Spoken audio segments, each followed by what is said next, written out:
Every night kusog ang bato dito sa Purok Otso. I remember Jupax, dagay item sa iyang yubak. Wherever siya magdiga, di mahutan kay abunda. I believe this Christmas si Jupax ay matiwas.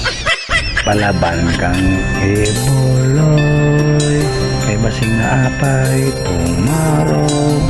Bitawag na Ginoo, uyok pa mo. Let's say nga Christmas, matin ako na po'y matiwas. Iwas na para mabtan og Christmas, mao'y maayo nga solusyon.